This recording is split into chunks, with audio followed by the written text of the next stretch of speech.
Don't take a single step on this MP's debate. Book bans in heated hearing. Show title. Hide title. Senators express concerns about federal sanctions on banning books. The Senate Judiciary Committee held a hearing to discuss censorship concerns following a recent increase in book banning across the country. Ariana Triggs.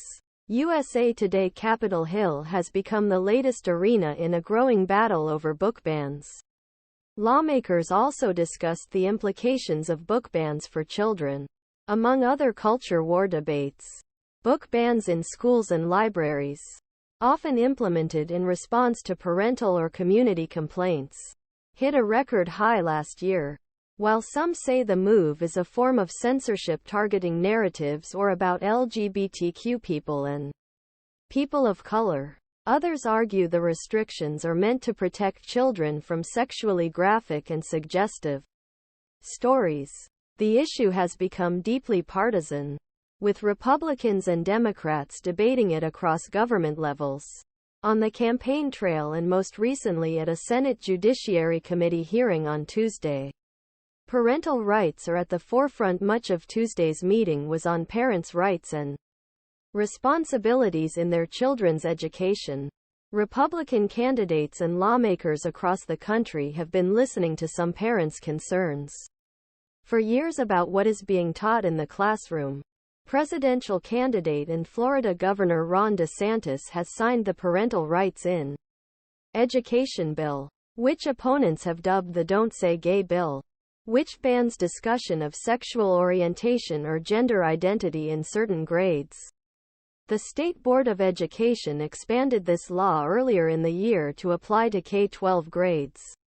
The race for Virginia governor in 2021 hinged on education and parental rights after Democratic candidate Terry McAuliffe said in a debate, "I don't think parents should be telling schools what to teach." His opponent, Youngkin, jumped on this statement to extend his win that fall. Nicole Neily, president of Parents Advocating for Education from Virginia, testified before a Senate committee on Tuesday about her own frustration. "Wanting to be involved in your child's education is not a bad thing," Neily said.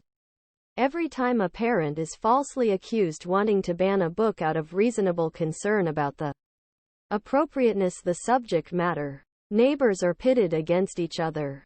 But other witnesses disagreed. Cameron Samuels, a sophomore at Brandeis University, said Tuesday that students are the most important stakeholders in education and should have a greater say in removing books from schools. In opening statements, Samuels described her experiences as high school student in Katy, Texas, standing alone at a school board meeting, facing room full of adults, and speaking out against book bans on her classmates. "Students should own our education and have the ability to make decisions about our education," Samuels told USA Today after the hearing. "Congress needs to recognize this and